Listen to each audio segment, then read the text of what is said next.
আল্লাহ বৃষ্টি দাও, পানি দাও, আমাদের কারণে আমাদের এই প্রচন্ড গরম, জেনার উৎসগুলো বন্ধ করে দেই, গান যেন বন্ধ করে দেই। আল্লাহ আমাদের উপর রাজি হয়ে আবারও আমাদেরকে আসমান থেকে মুষলধারে ঝর্ণা দ্বারা চালু করুন। আমাদের বৃষ্টি বন্ধ হওয়ার পিছনে প্রচন্ড খরা এবং এই প্রচন্ড গরমের পিছনে 1 নম্বর কারণগুলা কি? আমরা তওবা ইস্তেগফার ছেড়ে দিয়েছি, এবং দ্বিতীয় কারণ হলো আমরা যাকাত সাদকা আমরা হাত বন্ধ করে দিয়েছি। হাদিসটি এসেছে সুনান ইবনে মাজাহ 4019 নম্বর হাদিসের মধ্যে স্পষ্ট আছে যে আমরা যদি সাদকা এবং যাকাতকে সঠিকভাবে আদায় করে দেই, ইনশাআল্লাহ আল্লাহ রাব্বুল আলামিন অবশ্যই আমাদেরকে আল্লাহ পাক এই আযাব থেকে আমাদেরকে মুক্তি দিবেন ইনশাআল্লাহ। নাহমাদুহু ওয়া নাস্তাঈনুহু ওয়া নাস্তাগফিরুহু ওয়া ونؤمن به ونتوكل عليه ونعوذ بالله من شرور أنفسنا ومن سيئات أعمالنا. من يهده الله فلا مضل له ومن يضلله فلا هادي له. ونشهد أن لا إله إلا الله وحده لا شريك له. ونشهد أن سيدنا وسندنا وحبيبنا ومولانا محمدا عبده ورسوله الذي أرسله الله تعالى بالحق بشيرا ونذيرا وداعيا إلى الله بإذنه وسراجا منيرا. فقد قال الله تبارك وتعالى في كلامه المجيد وفرقانه الحميد: أعوذ بالله من الشيطان الرجيم. بسم الله الرحمن الرحيم. إن الله وملائكته يصلون على النبي يا أيها الذين آمنوا صلوا عليه وسلموا تسليما. صلى الله على وآله وأصحابه وسلم. بلغ العلا بكماله كشف الدجى بجماله حسنت جميع خصاله. صلوا عليه وآله. بلغ العلا بكماله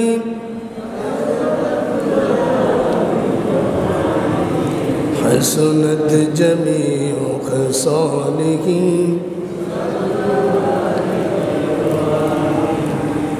محمد بشر وليس كالبشر بل هو ياقوت والناس كالحجر. بلغ العلا بكماله كشف الدجى بجماله.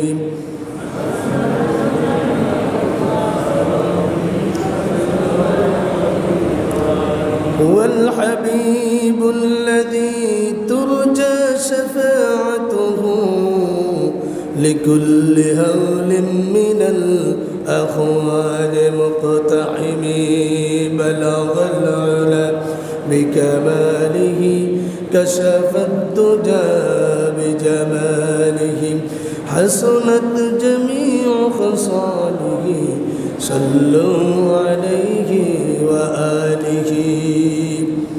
معزز محترم হযরত মুসল্লিয়ানে কিরাম, দিগর মুরব্বিয়ানে আযম, মহান আল্লাহ পাক পরবর্তীগারে আলমের দরবারে অসংখ্য অগণিত শুকরিয়া আদায় করছি যে আল্লাহ পাক সুবহানাহু ওয়া তাআলা আমাদের সকলকে অত্যন্ত দয়া করে, মায়া করে, মেহেরবানি করে গত জুমার ন্যায় আজ পবিত্র জুমার মসজিদে উপস্থিত হওয়ার তৌফিক এনায়েত করেছেন। এজন্য সকলে অন্তরের অন্তঃস্থল থেকে শ্রদ্ধা জড়িত কণ্ঠে শ্রী রব্বুল ইজ্জত ওয়াল জালালের দরবারে কালিমাতুশ শুকর আদায় করি, সকলে উচ্চ কণ্ঠে উচ্চারণ করি আলহামদুলিল্লাহ। মহান রব্বুল আলামিনের অশেষ নেয়ামত যে আল্লাহ সুবহানাহু ওয়া তাআলা আমাদেরকে সুস্থতার নেয়ামত দিয়ে জুমার মসজিদে আসার তৌফিক এনায়েত করেছেন। সে আল্লাহর দরবারে বেশি বেশি করে আমরা তওবা ইস্তিগফারের মাধ্যমে, আল্লাহ পাকের জিকির আজকারের মাধ্যমে আল্লাহকে যেন সবসময় কাছে রাখতে পারি। আল্লাহ পাক আমাদের সকলকে তৌফিক দান করুন, বলুন আমিন। সম্মানিত মুসল্লি ভাইরা আমার, পবিত্র রমজান মাসের বিদায়ের পর আমরা শাওয়াল মাসে উত্তীর্ণ হয়েছি। শাওয়াল মাসে আমাদের জন্য করণীয় কি? রমজানের বিদায়ের পর রমজানের যে 15টি বিষয়, 16টি বিষয় সারা বছর আমরা ধরে রাখতে হবে। রমজান আমাদেরকে কি শিক্ষা দিয়েছে, রমজান থেকে আমরা কি শিক্ষা গ্রহণ করেছি, এই শিক্ষা, এই প্রশিক্ষণ পেয়ে বাকি 11 মাস যেন আমাদের জীবনকে আমরা সাজাতে পারি, সে বিষয় নিয়ে গত সপ্তাহে আমরা প্রথম পর্ব আলোচনা উপস্থাপন করেছিলাম।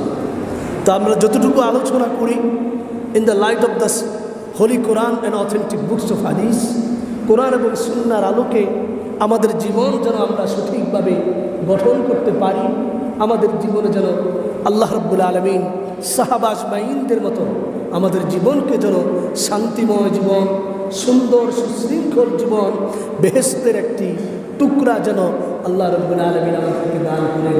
এজন্য আমরা আমল করার চেষ্টা করব। আল্লাহ সকলকে তৌফিক দান করুন, বলুন আমিন। সম্মানিত ভাইয়েরা আমার, আমরা আলোচনা পেশ করেছিলাম পবিত্র রমজান মাসের প্রশিক্ষণ আমরা ধরে রাখার জন্য 1 নম্বর পবিত্র রমজানের রোজা, 30টি রমজান, ইফতারি, সাহরি, তারাবি এবং খতমে কোরআন, কিয়ামুল লাইল আমাদেরকে যে উপহার প্রদান করেছে, যে প্রশিক্ষণ প্রদান করেছে, 1 নম্বর প্রশিক্ষণ হলো গোটা পৃথিবীর সমস্ত মানুষ যেন তাকওয়ার উপর প্রতিষ্ঠিত হয়ে যায়। সুবহানাল্লাহ। কারণ দুনিয়ার সমস্ত মানুষের, সমস্ত সংগঠনের, সমস্ত দলের, উপদলের, সকল জাতি উপজাতির, বিভিন্ন ধরনের সকল মানুষেরই একটি মূলনীতি থাকে, থাকে কি থাকে না? সমস্ত মানুষের একটি ফান্ডামেন্টাল রুলস থাকে, তার একটি মূলনীতি থাকে।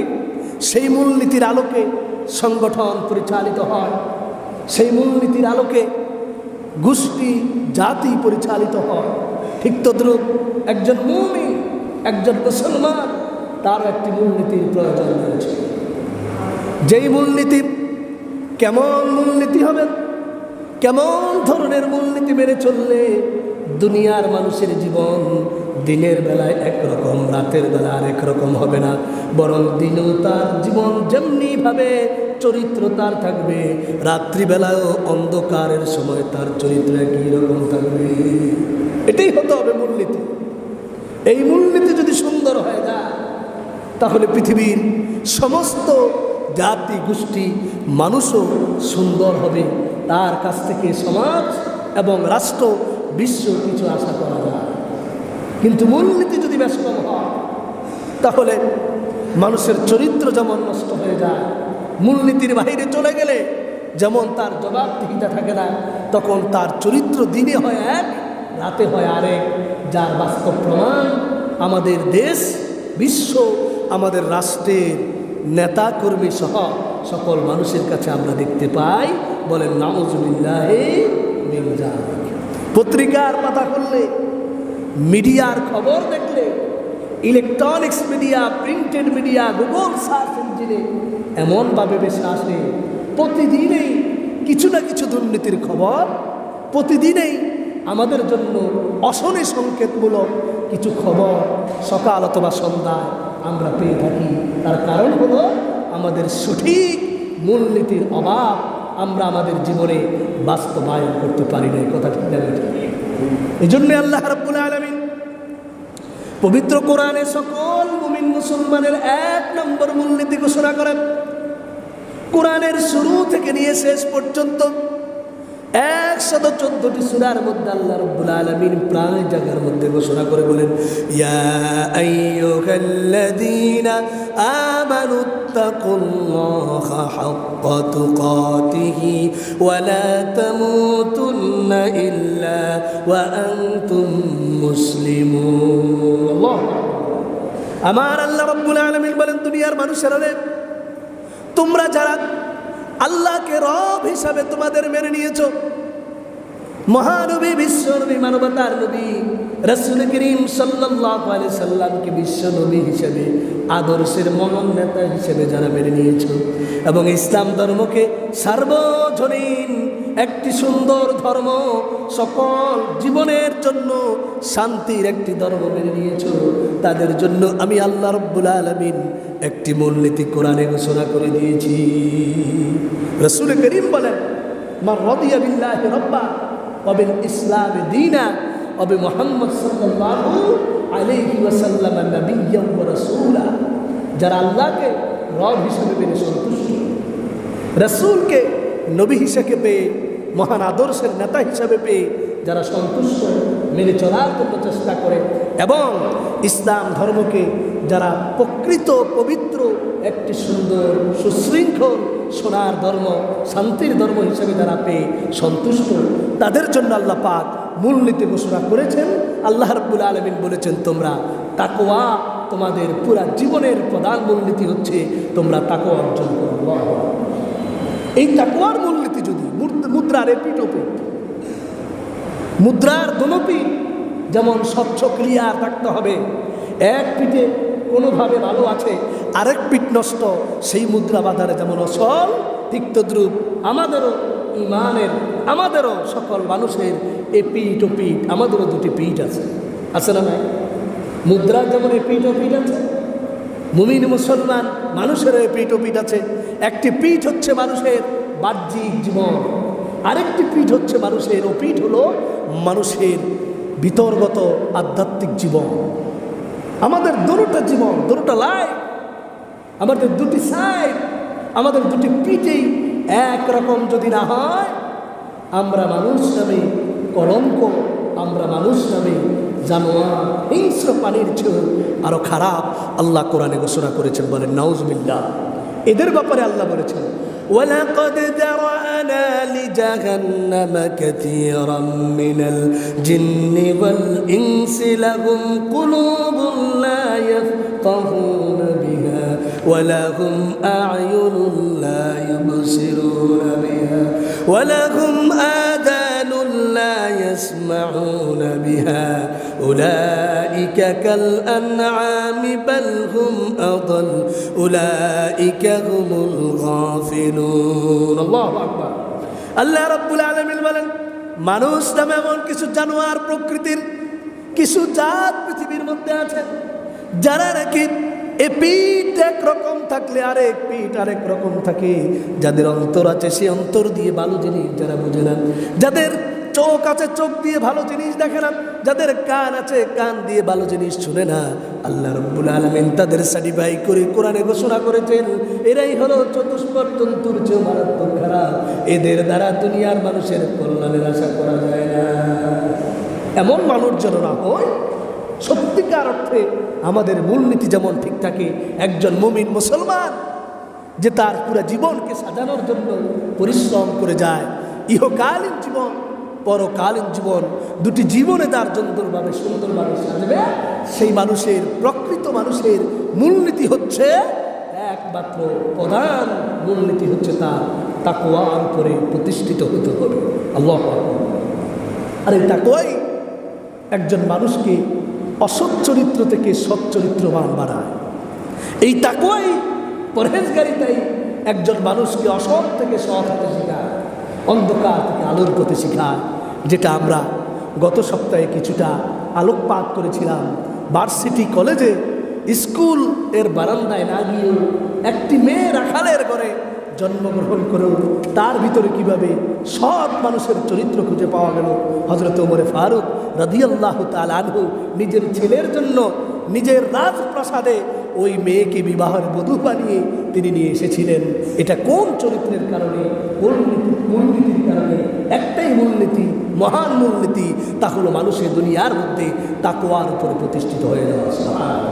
গোটা বিশ্বের সকল মানুষ যদি তাকওয়ার উপরে প্রতিষ্ঠিত হয়ে যায়, পত্রিকার পাতায় দুর্নীতির আলোচনা শোনা যাবে না, মানুষের মুখে মুখে শোনা যাবে না, মানুষ নিরাপদে ব্যাংক ব্যালেন্স, রিজিক, আজকার সকল ক্ষেত্রে মানুষ নিরাপদ বাসস্থান খুঁজে পাবে।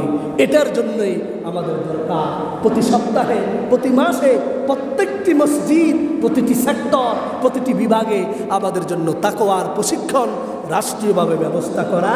যদি রাষ্ট্রীয়ভাবে ব্যবস্থা করা না যায়, তাকওয়ার যতই ওয়াজ করা হবে, তাকওয়ার যতই আলোচনা করা হবে, যতই দুর্নীতি দমন কমিশন পৃথিবীর আনাচে কানাচে সৃষ্টি করে পাঠাবো, তার ভিতরেও আমরা ভূত খুঁজে পাব।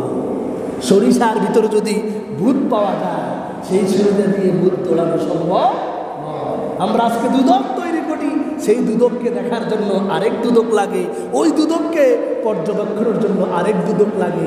তার কারণ হলো কি? একটাই কারণ, আমাদের তাকওয়ার উপরে প্রতিষ্ঠিত হওয়া হলো না।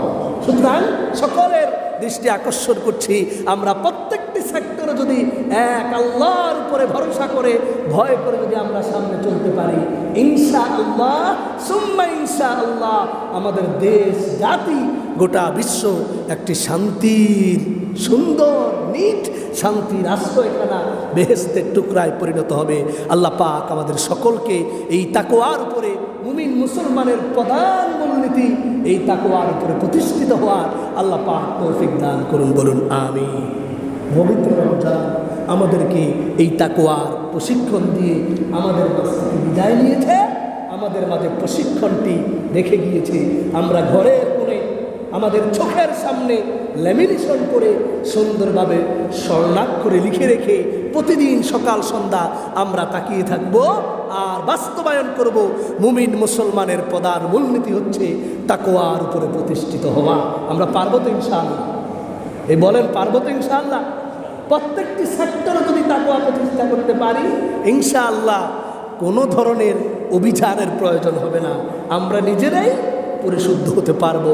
আল্লাহ পাক পবিত্র রমজানের প্রথম শিক্ষা এই তাকওয়া অর্জন করার জন্য আমাদেরকে তৌফিক দান করুন, আমিন।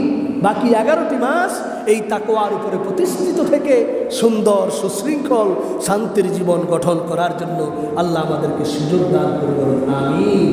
দ্বিতীয় নম্বর, পবিত্র রমজানের অন্যতম শিক্ষা আর প্রশিক্ষণ, দ্বিতীয় নম্বর আমাদেরকে রমজান দিয়ে গেল, তা হলো আত-তাওবা ওয়াল ইস্তিগফার। তওবা এবং ইস্তিগফার করা রমজান আমাদেরকে শিক্ষা দিয়েছে। কিভাবে একজন মানুষ তাকওয়ার উপরে সিঁড়িতে ওঠার জন্য যেই সিঁড়ি প্রথমে পার করতে হবে, সেই সিঁড়ির নাম হলো তওবা এবং ইস্তিগফার।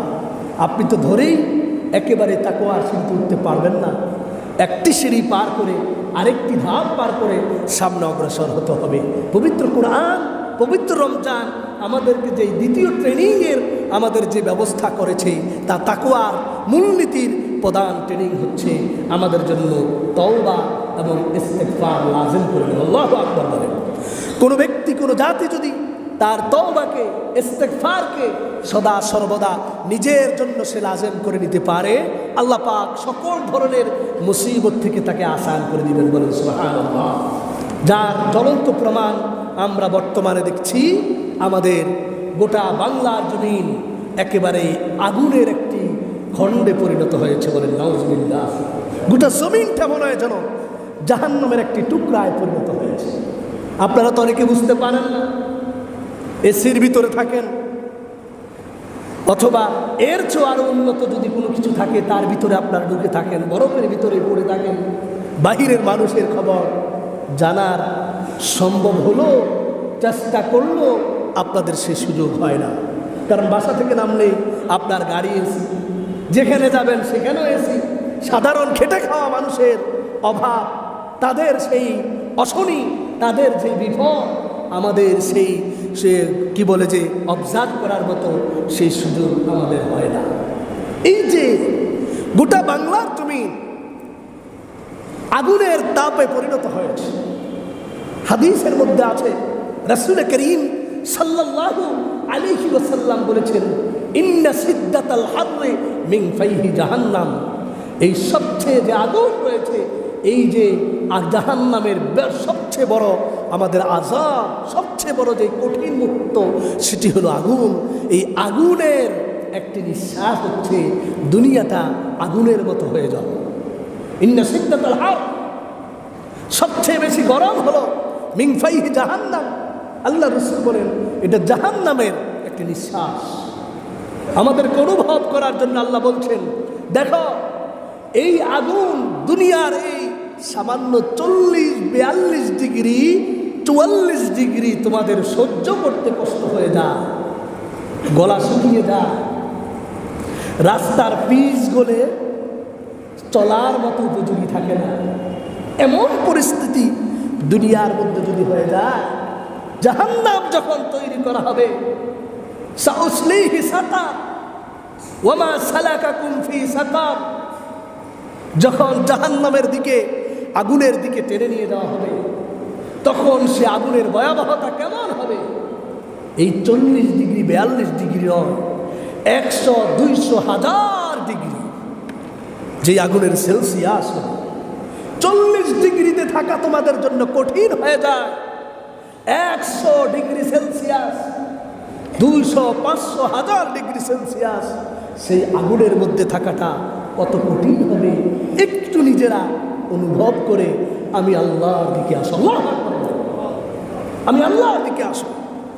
আল্লাহ মাঝে মধ্যে আপনারা বলতে পারেন প্রাকৃতিক কারণে, আপনারা বলতে পারেন যে সূর্যের সাথে বিষ্ণুব রেখা, এই রেখা সেই রেখা এদিক সেদিক হয়েছে, বিভিন্ন সোলার সিস্টেমের কারণে এগুলা হয়েছে।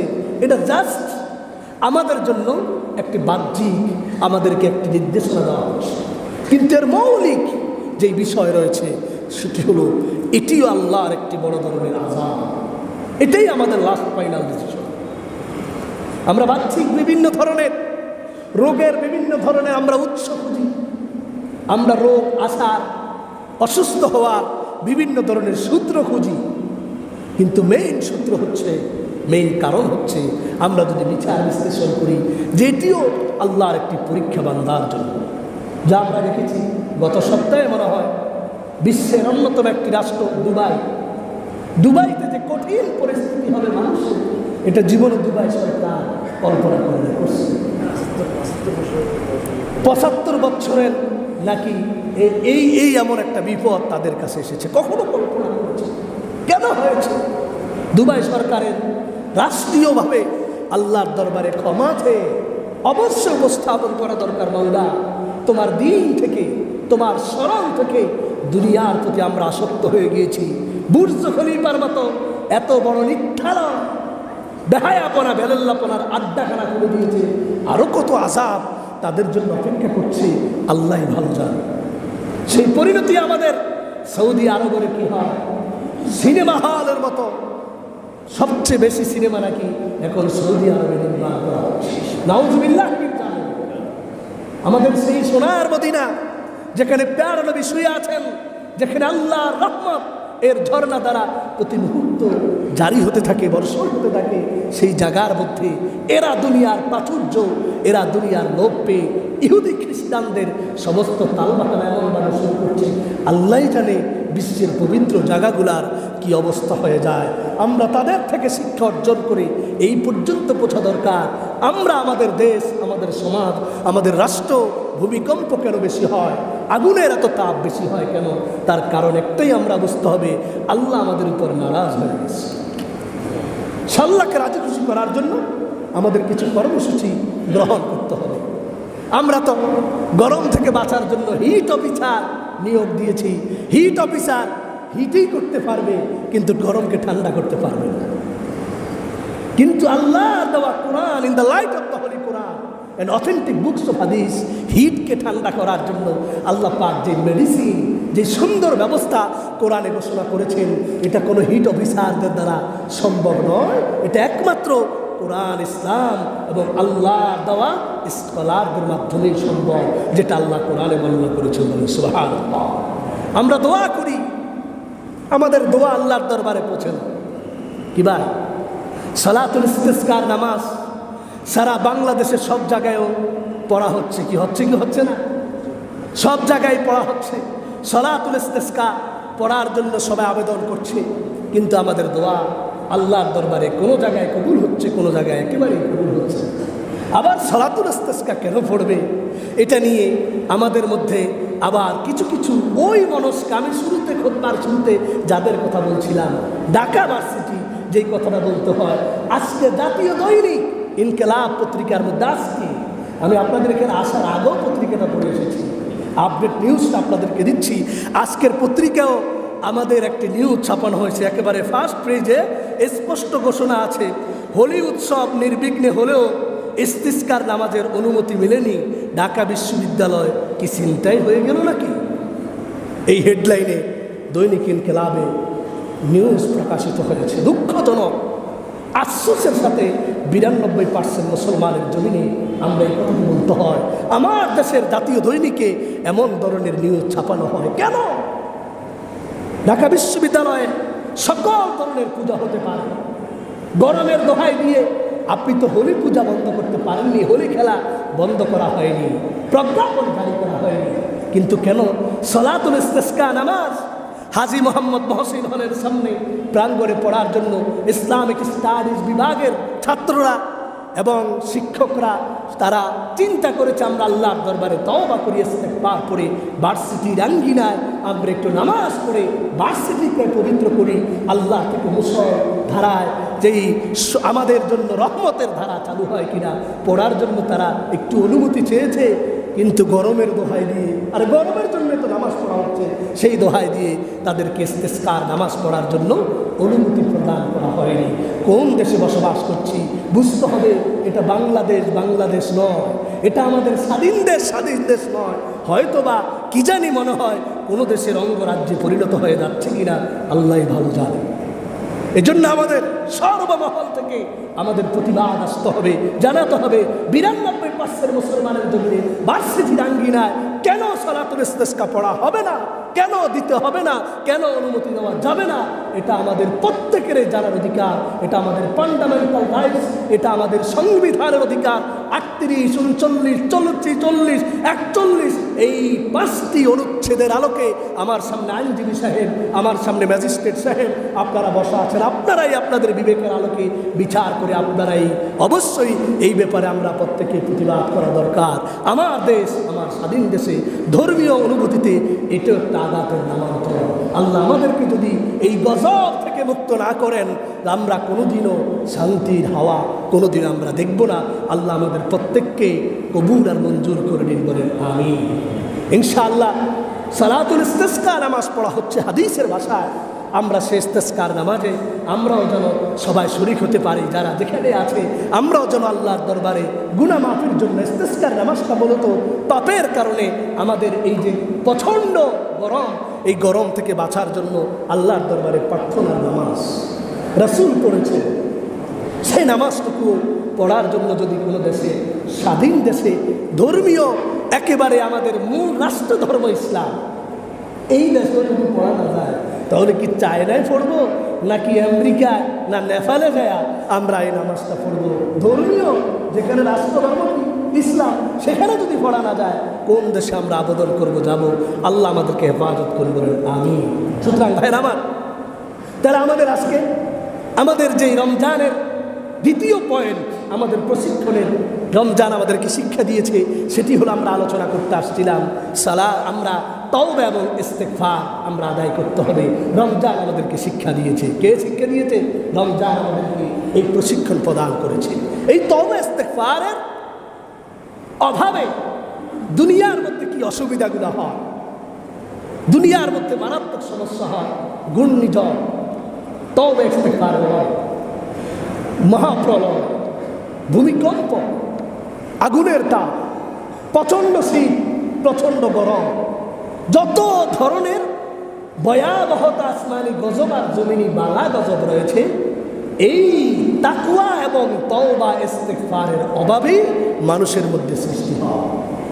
দলিল প্রমাণ আল্লাহ রাব্বুল আলামিন এই কথাটুকু পবিত্র কোরআনের 29 নম্বর পারার সূরায়ে নূহের মধ্যে আয়াত নাজিল করে দিয়ে হযরত নূহ আলাইহিস সালাতু ওয়াস সালামকে ডাক দিয়ে বললেন, ওগো আমার নূহ নবী, যাও তোমার জাতির কাছে, এরা তো আমি আল্লাহর অবাধ্য হয়ে গেল, তাকওয়ার বিরুদ্ধে চলে গেল, তওবা ইস্তেগফারও করেনি। ওগো নূহ, তাদের কাছে গিয়ে আমার বড় আযাবের কথা বলো, আমার বড় আযাব তাদের কাছে আসছে। হযরত নূহ নবী তাদেরকে দাওয়াত দেওয়া শুরু করলেন। দাওয়াত দিতে গিয়ে বলতে বলতে হযরত নূহ নবী বললেন, রব্বুল আলামিন তাদেরকে তো দাওয়াত দিলাম, আর তাদেরকে তোমার বাণী শুনালাম, ইউরসিলিস সামাআ আলাইকুম মিদরারা ওয়া ইউমদিদুকুম বিআমওয়ালিন ওয়া বানিনা ওয়া ইয়াজআল লাকুম জান্নাতিন ওয়া ইয়াজআল লাকুম আনহারা। হযরত নূহ নবী তার কওমকে বলল, জাতি, ইয়া কওমি ইবুদুল্লাহ, হে জাতি আল্লাহর ইবাদত করো, ওয়াত্তাকুহু ওয়া আতিউন, আল্লাহকে ভয় করো, ইস্তেগফার করো, কি লাভ হবে? সামা আলাইকুম মিদরারা, তোমাদের উপর আল্লাহ রাব্বুল আলামিন রহমতের বৃষ্টি চালু করে দিবেন। সুবহানাল্লাহ। নূহ নবী দাওয়াত দিলেন, সকল নবী দাওয়াত দিলেন, আমাদের নবীও এইভাবে দাওয়াত দেওয়া শুরু করেছেন। সেই দাওয়াতের সুযোগে সাহাবা একরাম আমল করেছেন। আল্লাহ রাব্বুল আলামিন বড় বড় আযাব থেকে সাহাবা একরামকে, রাসূলকে, উম্মাহকে আল্লাহ রাব্বুল আলামিন হেফাজত করেছেন। সুবহানাল্লাহ। কিন্তু আজকে আমরা দাওয়াত দিই, আমরা দোয়া করি, কিন্তু আমাদের দোয়া কি হচ্ছে না, কবুল হচ্ছে না। তার কারণ কি? রাসূল করিমের একজন সাহাবী আল্লাহ রাসূলকে জিজ্ঞাসা করলেন, ইয়া রাসূলুল্লাহ, ইয়া হাবিবাল্লাহ, মানুষ আপনার দরবারে, আল্লাহর দরবারে দোয়া করে, দোয়া কেন কবুল হচ্ছে না? রাসূল করিম ওই সাহাবীর এই প্রশ্নের জবাবে আল্লাহ নবী বলেন, কেন দোয়া কবুল হয় না? কারণ জানো, এক নম্বর হলো মাতআমুহু হারাম ওয়া মালবাসুহু হারাম ওয়া ইয়াকুলু ইয়া রাব্বি আন্না ইউস্তাজাব। হাদিসের মধ্যে এসেছে যে আল্লাহ নবী ওই সাহাবীকে বললেন, ওগো আমার সাহাবী শোনো, দোয়া করতে করতে কেউ যদি হাত প্রসারিত করে ফেলে, আল্লাহর আরশ পর্যন্ত, আসমান পর্যন্ত যদি হাত উঠায় নেয়, কানতে কানতে তার চোখের পানিতে জমিন যদি ভেসেও যায়, তার দোয়া কবুল হবে না যতক্ষণ না মাতআমুহু হালাল, তার খাবার, তার আয় রোজগার, উপার্জন হালাল না হবে, ততক্ষণ পর্যন্ত তার দোয়া কবুল হবে না। তার ঘোষণা, আল্লাহ নবীর ঘোষণা, মাতআমুহু হারাম, তার হালাল রিজিক নেই, হালাল খাবার নেই, কিন্তু তার সবই হারাম। এবং মালবাসু হারাম, যেটা হচ্ছে এটাও সুদের টাকায় কিনা, ঘুষের টাকায় কিনা, চকচক করে সিল্কের জামা, দেখলে রোদের মধ্যে একেবারে ঝলমলে উঠে, দেখতে কি সুন্দর দেখা যায়, একেবারে সবচেয়ে বড় ব্যক্তি, এই বিশ্বের সবচেয়ে বড় দামি জামা তিনি কিনে 50,000 1 লাখ টাকার জামা তিনি গায়ে দিয়ে আসছেন। আল্লাহর নবী বলেন, ওমাল বাসু হারাম, তার জামাও হারাম, তার পোশাকও হারাম, তার পরিচ্ছদও হারাম, তার খাবারও হারাম, আয় রোজগারও হারাম। ওয়াকুলু ইয়া রাব্বি, আল্লাহর নবী বলেন, সে আল্লাহকে ডাকতে ডাকতে চোখের পানিতে জমিন ভাসায় ফেলল, আল্লাহকে ডাকতে ডাকতে হাত উঠাইতে উঠাইতে আসমান পর্যন্ত উঠাইল। আন্না ইউস্তাজাব, নবী বললেন, কিভাবে তার দোয়া কবুল হবে? নাউজুবিল্লাহ। সুতরাং ভাইরা আমার, আল্লাহর দরবারে আমাদের দোয়া কবুল হওয়ার জন্য প্রধান শর্ত হচ্ছে অবশ্যই আমাদের হারাম লোকমা থেকে আমাদের বেঁচে থাকতে হবে। ইনশাআল্লাহ পারবো তো সবাই? ইনশাআল্লাহ। আর কত কামাবো? যা কামাইছি হারাম নিজে জানি, এগুলারে সওয়াব ছাড়া অন্য জায়গার মধ্যে মিলিয়ে দিই। আপনার হারাম টাকা দিয়ে আপনি যদি সওয়াবের জন্য দান করেন সদকা, এটাও কবুল হবে না। হারাম কামাইতে কামাইতে প্রত্যেক বছর আপনি হজ করে একেবারে বড় হাজি সাহেব, কয়েক হাজার ডবল হজ আপনি করেছেন, আপনি ডবল হাজি। আপনার চেয়ে আরো বড় হাজি আবু জাহাল ছিল। আবু জাহালও হাজি, আবু জাহাল ছিল। উদ্বাও হাজি, উদ্বা ছিল। অলিদ ইবনে মুগীরাও কত হাজার, কত কতবার কাবা শরীফ তওয়াফ করেছে। আপনার চেয়ে আরো বেশি তাকে হাজি বলা যায়। কিন্তু সেও তো হাজি হয়েও কি লাভ হবে, যেই হাজি তার প্রকৃত হজের পরিপূর্ণ সেই ইনস্ট্রাকশন আর শিক্ষা তার মধ্যে ফিট করতে পারেনি। হজরে আসওয়াদকে চুমা দিতে গেছেন, হজরে আসওয়াদে আপনার গুনাহ টেনে নিবে এমন নয়। আমরা এমনভাবে যাই, হজরে আসওয়াদে মানুষের গুনাহ যেগুলা টেনে নিয়েছে ওগুলো আমাদেরকে বের করে দেয়। এমন হাজি যেন আমরা না। এই জন্য রাসূল বলেছেন, মালবাসু হারাম ওয়া মাতা'উ হারাম ওয়া ইয়াকুলু ইয়া রাব্বি আন্না ইস্তাজাব। সব হারাম যদি তোমার হয়, সকাল সন্ধ্যা থেকে ফিকির হারাম, সব কিছু হারাম, তোমার কাছ থেকে দোয়া কবুল হওয়া কোনোদিনও সম্ভব নয়। সুতরাং দোয়া কবুল হওয়ার জন্য আমাদের 1 নম্বর কাজ হলো আমরা হারাম থেকে বেঁচে থাকতে হবে। বলেন না কি ভাই, খারাপ লাগে আপনাদের কাছে? আমি কথাগুলো একটু আমাদের যেন হৃদয়ঙ্গম হয়, এই জন্য কথাগুলো বলার জন্য চেষ্টা করি। খারাপ লাগলেও কিছু করার নাই, রাসূল তো কথা এইভাবেই বলেছেন। আমি জাস্ট তোতা ফাঁকির মতো আপনাদেরকে শুনায় দিচ্ছি। আমল করার কাজ আমাদের, আল্লাহ পাক কবুল করার দায়িত্ব নিয়েছেন। আল্লাহ নাম্বার 2, আমরা যে দোয়া করব সেই দোয়া করার জন্য আমাদের অন্তর গাফেল না হতে হবে। আমরা দোয়া করি আর মিডিয়াকে কাছে রাখি দিই, ইস্তেগফার নামাজ পড়ি। কতজন সাংবাদিক আছে তাদের তো নামাজের দরকার নাই, নামাজ তো ওরা পড়তেছে, সে শুধু ভিডিও করবে। কি ভাই দেখো, অন্তর গাফেল। আমি দোয়া করতেছি, আমার ফিকির হলো দোকানের দিকে, আমি দোয়া করতেছি, আমার ফিকির হলো অমুকের দিকে। আসলাম সেখান থেকে নামাজের মধ্যে কোনো রকম হাজিরা দেওয়ার জন্য জুমাতে আসছি, ছুটছাট করে তাড়াতাড়ি চলে যেতে হবে। এই জন্য খতিব সাহেবকে আমরা বলি, হুজুর নামাজ এত দেরি কেন, কোনটা সময় কত, কি অবস্থা, এরকম আমরা ব্যতিব্যস্ত হয়ে যাই। এরকম ধরনের আমাদের মাঝে অভ্যাস আছে। তার কারণ হলো আমি আরেক জায়গায় যেতে হবে, সেখান থেকে আসছি। কোনো রকম আমি আল্লাহর কাছে দায়বদ্ধতা স্বীকার করার জন্য, দায়বদ্ধতা সেরে যাওয়ার জন্য, অথবা কোনোভাবে মানুষকে আমি যেন জানান দিতে পারি জুমাটা তো অন্তত পড়ে, শুধুমাত্র 2 রাকাত জুমার নামাজ পড়ে আর নামাজের কোনো খবর নেই।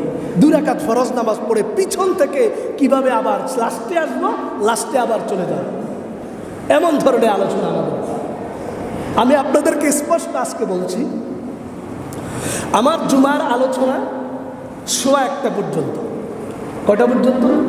1:15 পর্যন্ত। 5ও কম হতে পারে, 10ও কোনো সময় আলোচনা শেষ হবে, 12তেও শেষ হবে।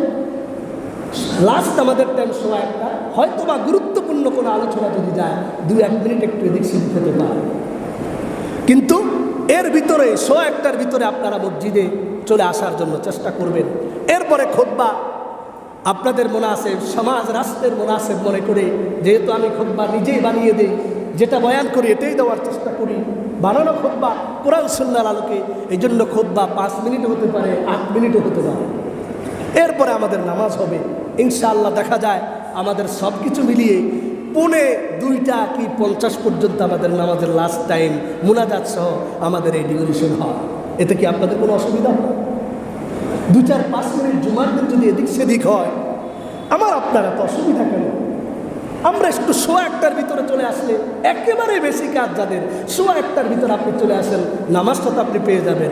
আমি যখন নাকি খুতবাতে দাঁড়াবো, মুয়াজ্জিন সাহেব যখন দ্বিতীয় আজান দিবে, তখন আপনি বাসা থেকে বের হবেন। আপনার মতো মুসল্লির আল্লাহ কাতরিয়ে দেওয়া।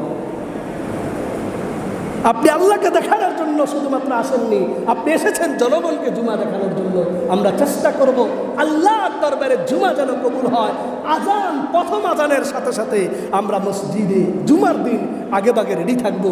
আমি এখানে আপনাদেরকে তো বয়ান করেছিলাম মনে হয়, জুমা যে যত আগে আসবে তার সোয়াবের রেজিস্ট্রি খাতায় আল্লাহর দরবারে বেশি আগে লেখা হয়। সুবহানাল্লাহ। এই জন্য আমরা সকলে চেষ্টা করবো ইনশাআল্লাহ। কথাটা আসছে মনে, এই জন্য আমরা বলে ফেললাম। তাহলে আমরা আল্লাহর দরবারে দোয়া করতে হবে, আমরা যেন আল্লাহ আমাদেরকে প্রচণ্ড গরম থেকে, প্রচণ্ড আযাব থেকে আল্লাহ পাক আমাদেরকে যেন হেফাজত করতে পারেন, আমিন। এই প্রচণ্ড গরমে আমাদের জন্য করণীয় কি? তওবা ইস্তেগফারের কথা বলতে গিয়ে এই আলোচনাটা আসছে। 1 নম্বর ভালো করে খেয়াল করবেন, হিট অফিসারদের কথা নয়, কোরআন সুন্নাহর আলোকে আমি কথাটা বলতেছি। 1 নম্বর, প্রচণ্ড গরমে আমাদের জন্য 1 নম্বর করণীয় হলো আত-তাওবা ওয়াল ইস্তিগফার। বেশি বেশি করে আল্লাহর দরবারে আমরা গুনাহ মাফ চাইব ইনশাআল্লাহ। চান না সবাই একসাথে? দলীয়ভাবে, রাজনৈতিকভাবে যারা যে দল করি, আজকের রাজনৈতিকভাবে টপ টু বটন ঘোষণা হবে ইস্তেগফারের আমল করো, জিকিরের আমল করো, লা ইলাহা ইল্লা আনতা সুবহানাকা ইন্নী কুনতু মিনাজ জালিমিন আমল শুরু করে দাও রাষ্ট্রীয়ভাবে। ইনশাআল্লাহ আল্লাহ পাক বৃষ্টি দিবেন ইনশাআল্লাহ। এমন বৃষ্টি দুবাইয়ের মতো নয় যেই বৃষ্টি আমাদের জন্য সাইয়্যিবান নাফিআ উপকারী বৃষ্টি হয়, সেই বৃষ্টি আল্লাহ দিতে অবশ্যই রাজি আছেন না? তাহলে 1 নম্বর আমাদের কাজ কি ভাই? এই প্রচণ্ড গরমে আমাদের জন্য কোরআন সুন্নাহর আলোকে 1 নম্বর আমল কি? তওবা ইস্তিগফার। কারণ হাদিসে এসেছেন وقال النبي صلى الله عليه وسلم من لزم الاستغفار جعل الله له من كل ضيق مخرجا ومن كل هم فرجا ورزقه من حيث لا يحتسب। আল্লাহ নবী প্যার নবী ঘোষণা করেন, যেই ব্যক্তি কোনো ধরনের বিপদের মধ্যে আপদের মধ্যে সব সময় সে যদি ইস্তিগফারকে লাজিম করে নেয়, সকাল সন্ধ্যা যদি বলে আস্তাগফিরুল্লাহ আস্তাগফিরুল্লাহ আস্তাগফিরুল্লাহ, এইভাবে যদি আল্লাহর দরবারে গুনাহ মাফ চাইতে থাকে, আল্লাহর নবী ঘোষণা করে বলেন জাআলাল্লাহু লাহু মিন কুল্লি দাইকিম মাখরাজা, আল্লাহ পাক সকল ধরনের সংকীর্ণতা থেকে তাকে মুক্ত দান করবেন। শুধু তাই নয়, অমিন কুল্লি হাম্মিন ফারাজা, যত ধরনের পেরেশানি আছে আল্লাহ মুক্ত করে দিবেন। ওয়ারাযাকাহু মিন হাইসু লা ইয়াহতাসিব, এমন জায়গা থেকে আল্লাহ রিজিকের ব্যবস্থা করে দিবেন সে কোনোদিনও কল্পনা করতে পারে নাই। আল্লাহ পারেন কি পারেন না? কি ভাই, সাহাবীদের যুগে যে আল্লাহ, এখনো আমাদের যুগে সে আল্লাহ আছেন না নাই? না আরেকজন আল্লাহ? খোদা চেঞ্জ করে ফেলছে। এক সরকার ক্ষমতা আসলে খোদা চেঞ্জ হয়ে যায়, আরেক সরকার আসলে আরেক খোদা হয়, এমন নাকি আল্লাহ? না, যে আল্লাহ হিসাব ছাড়া আমাদের মাঝে আসেন, হিসাব ছাড়া থাকবেন, সে আল্লাহই তো একজন। তাহলে সে আল্লাহ যদি সেই যুগে তাদের গুনাহকে মাফ করে তওবা কবুল করতে পারেন, সে আল্লাহ কি এখন নাই? এখন তো জোরে সোরে করবেন, কারণ তখন নবী ছিল, নবীর মাধ্যমে করা হতো। এখন নবী নাই, এখন তো আমরা এতিম হয়ে গেছি, এতিমের দোয়া তো আল্লাহ বেশি করে কবুল করবেন। কি ভাই, ঠিক না? তাহলে সে আল্লাহ তো এখন আছে। আল্লাহ রসুল বলেন, তুমি যদি ইস্তিগফারকে লাজিম বানায় নাও, সকল ধরনের মুসিবতকে আল্লাহ আসান করে দিবেন। প্রচণ্ড গরমকে আল্লাহ তোমার জন্য এয়ার কন্ডিশন বানিয়ে দিবেন। আল্লাহু আকবার। কি ভাই, ঘটনা আল্লাহ ঘটাতে পারেন কি? পারেন কি না? নাম্বার 2, 1 নম্বর প্রচণ্ড গরমে আমাদের ইনস্ট্রাকশন হলো 2, 1 নম্বর তওবা ইস্তিগফার। 2 নম্বর আমাদের ইনস্ট্রাকশন হলো বেশি বেশি করে আল্লাহর রাস্তায় আমরা সদকা করতে হবে ইনশাআল্লাহ। সদকা আমরা ছেড়ে দিয়েছি। হাদিসের মধ্যে এসেছে وقال النبي صلى الله عليه وسلم كما روي عن انس بن مالك رضي الله تعالى عنه قال قال رسول الله صلى الله عليه وسلم ان الصدقه لا تطفئ غضب الرب وتدفع ميتة السوء او كما قال عليه الصلاه والسلام। হযরত আনাস ইবনে মালিক রাদিয়াল্লাহু তাআলা আনহু বলেন, আল্লাহর নবী বলেছেন, তুমি যদি সদকা করো, তোমার আল্লাহ তোমার প্রভু কোনো কারণে তোমার উপর রাগ হয়ে গেছে। কিংবা আল্লাহ রাগ না হলে কি এত বড় আযাব আসে? কত গরম, মারাত্মক প্রচণ্ড গরম, বাহিরে বের হলে বোঝা যায় নাকি? একটু বাসার থেকে তো এসি থেকে আবার আরেক এসিতে ঢুকছেন, মাঝখান দিতে গরমটা একটু অনুভব হয় তো। এই গরম আরও কত হিট, চুয়াডাঙ্গার ওই অঞ্চল, সেই সমস্ত অঞ্চল, যশোরের সেই সাইড, কত মারাত্মক, কত ডিগ্রি সেলসিয়াসে পৌঁছেছে। আল্লাহ আমাদের উপর রাগ করেছেন, গোসা হয়েছেন, রাগান্বিত হয়েছেন। সেই রাগ আল্লাহ পাক ঠান্ডা করবেন যদি আমি গরিব অসহায়দের মাঝে সদকা দান করি। সুবহানাল্লাহ। তাহলে বেশি বেশি মসজিদে দান করা দরকার আছে না? আমাদের দারুল নাজাত হিফজখানা মাদ্রাসা দরকার আছে না? আমাদের এতিমখানাগুলোতে দান করা দরকার আছে না? আপনি টাকা ক্যাশ নিয়ে বসে থাকেন, আপনি যখন মরে যাবেন দান করবেন আপনার সন্তানরা, আপনি নিজে থাকতে দান করে যান। আল্লাহ আপনার উপর রাগান্বিত হলে আল্লাহর রাগ এই দানের মাধ্যমে ঠান্ডা হয়ে যায়। আল্লাহর নবী বলেন, ইন্না সাদকা লা তুতফিউ গাযাবার রহমান গাযাবার রব। আল্লাহর রাগকে, আল্লাহ কোনোভাবে বান্দার উপরে রাগ হয়ে গেছেন, এই রাগকে ঠান্ডা করে দেয় গরিব দুঃখীর জন্য যখন আমি আপনি দান করে দিবেন ইনশাআল্লাহ। এজন্য মসজিদ এবং আমাদের মাদ্রাসা আমরা দানের হাতকে বাড়িয়ে দিব তো ইনশাআল্লাহ। আমাদের মাদ্রাসার কাজ অতি দ্রুত ইনশাআল্লাহ আপনাদের মাঝে চালু হবে। আপনারা যারা পারেন ফান্ড তৈরি করে আপনারা এতিম অসহায়দের পড়াশোনার জন্য সাহায্যের হাত বাড়িয়ে দিবেন তো ইনশাআল্লাহ। এবং রাসূল বলেছেন, অপমৃত্যু থেকে আল্লাহ রাব্বুল আলামিন আমাদেরকে হেফাজত করবেন। আমরা অকাল মৃত্যু বলি না, এই অকাল মৃত্যু, অকাল কোনো মৃত্যু নেই। মৃত্যু সবসময়ে আমার জন্য সমান। এই অকাল মৃত্যু যদি যেটা বলি, অপমৃত্যু যেটা বলি, এই মৃত্যু থেকে আপনি সদকা করলে আল্লাহ রাব্বুল আলামিন আমাকে আপনাকে মাফ করবেন ইনশাআল্লাহ। এই জন্য আমরা সদকার হাতকে বন্ধ করব না, করবো তো ইনশাআল্লাহ। কি বন্ধ করবো ভাই?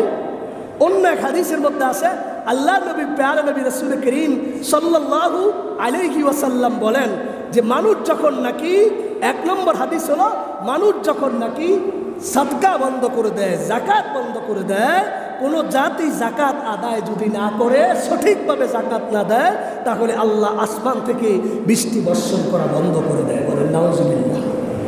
তাইলে এটা হিট অফিসাররা বলতে পারবে না, কারণ সে তো আর কোরআন হাদিস রিসার্চ করে নাই। কোরআন রিসার্চ করে আপনি বলতে হবে আমাদের বৃষ্টি বন্ধ হওয়ার পিছনে প্রচণ্ড খরা এবং এই প্রচণ্ড গরমের পিছনে এক নম্বর কারণগুলা কি, আমরা তওবা ইস্তেগফার ছেড়ে দিয়েছি, এবং দ্বিতীয় কারণ হলো আমরা যাকাত সাদকা আমরা হাত বন্ধ করে দিয়েছি।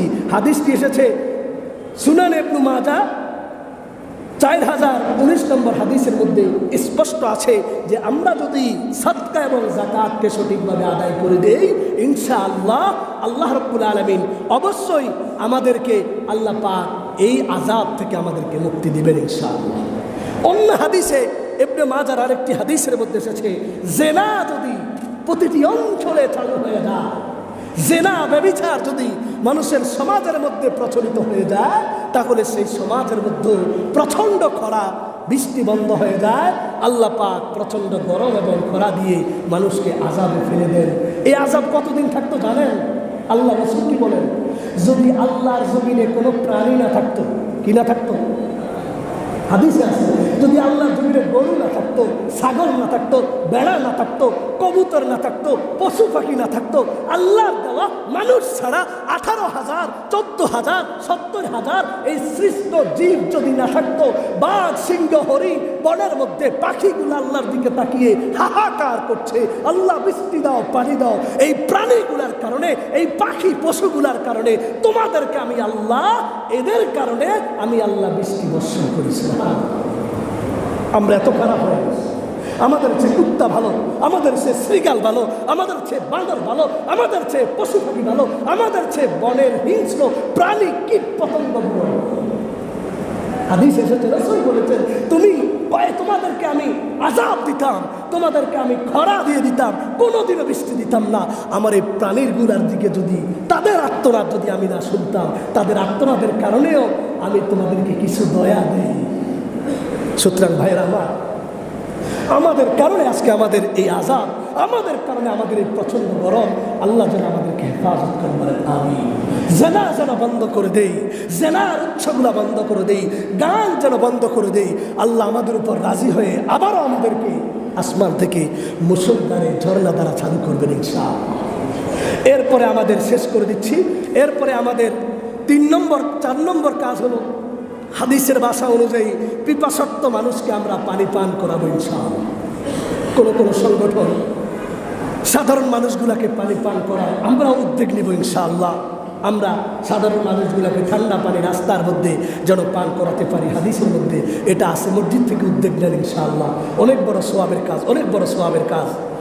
4 নম্বর, জোহরের নামাজকে একটু বিলম্ব করে পড়ার জন্য হাদিস এসেছে, আবরিদু বিজ্জহর, রাসূল বলেছেন ফাইন্না শিদ্দাতাল লাহারি মিন ফাই জাহান্নাম, তোমরা জোহরকে একটু ঠান্ডা করে পড়ো, তার কারণ হলো এই আগুনটা হলো, এই গরমটা হলো জাহান্নামের একটি হাওয়া, নিঃশ্বাস, গরম নিঃশ্বাস।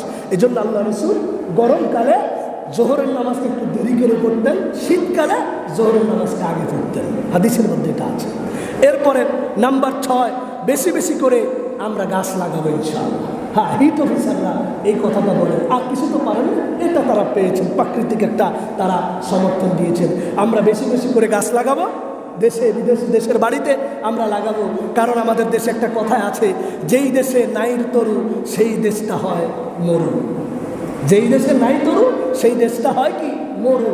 যেই দেশে গাছ নাই সেই দেশটা কি হয়, মরুভূমিতে পরিণত হয়। আমরা ইনশাআল্লাহ বেশি বেশি করে আমাদের আঙ্গিনায় সব জায়গায় ছাদের উপরে বিভিন্ন জায়গায় আমরা গাছ লাগাবো। এই গাছ আমাদেরকে অবশ্যই প্রাকৃতিক একটা হাওয়া এবং প্রচণ্ড গরম থেকে কিছুটা আমাদেরকে স্বস্তি দান করবে। আল্লাহর রসুলের হাদিসের মধ্যে এই কথাটুকু উল্লেখ আছে। এরপরে আমরা বেশি বেশি করে এই দোয়াটুকু আল্লাহর দরবারে পড়ব। ইয়া হাইয়ু ইয়া কাইয়ুমু বিরহমাতিকা আস্তাগীস। বলেন, শেষ করে দিচ্ছি, আমার সাথে বলেন, ইয়া হাইয়ু ইয়া কাইয়ুমু বিরহমাতিকা আস্তাগীস। এই দোয়াটি মধ্যে ইসমে আজম আছে। রসুল বদরের যুদ্ধে সেজদার মধ্যে পড়ে আল্লাহর দরবারে এই দোয়া করেছেন। 313 জন 1000-এর মোকাবেলায় নিরস্ত্রভাবে আল্লাহ পাক বিজয় দান করেছেন এই দোয়ার মাধ্যমে। আমরা এই দোয়া পড়বো ইনশাআল্লাহ সবসময়। কি ইয়া হাইয়ু ইয়া কাইয়ুমু বিরহমাতিকা আস্তাগীস। আরেকটি দোয়া রসুল করিম এই গরমের মধ্যে শিখিয়েছেন, আল্লাহুম্মা ইন্নী আউযু বিকা মিন জাওয়ালি নি'মাতিকা ওয়া তাহাক্কুলি আফিয়াতিকা ওয়া ফুজাআতি নিকমাতিকা ওয়া জামি'i সাখাতিক। এটা আমরা জেনে নেব ইনশাআল্লাহ যে আল্লাহ তোমার গুসা থেকে আমরা মাপ চাই, আল্লাহ তোমার নেয়ামত চলে যাওয়ার চেয়ে মাপ চাই। আল্লাহ আমাদেরকে তুমি দান করো, তুমি আমাদেরকে নেয়ামত দান করো। এই দোয়াগুলা আমরা বেশি বেশি করে পড়বো, আরও ইস্তেগফার পড়বো। সকাল সন্ধ্যা আমরা 3 তাসবিহ সুবহানাল্লাহ, আলহামদুলিল্লাহ, আল্লাহু আকবার, লা ইলাহা ইল্লাল্লাহ, লা ইলাহা ইল্লাল্লাহ, লা ইলাহা ইল্লা আনতা সুবহানাকা ইন্নী কুনতু মিনাজ জালিমিন, সাল্লাল্লাহু আলাইহি ওয়াসাল্লাম, সাল্লাল্লাহু আলাইহি ওয়াসাল্লাম। এই 5 তাসবিহ আমরা বেশি বেশি করে আদায় করব। আস্তাগফিরুল্লাহাল্লাযী লা ইলাহা ইল্লা হুয়াল হাইয়ুল কাইয়্যুম ওয়া আতুবু ইলাইহি, লা হাওলা ওয়ালা কুওয়াতা ইল্লা বিল্লাহিল আলিয়্যিল আযীম। পারবো ইনশাআল্লাহ।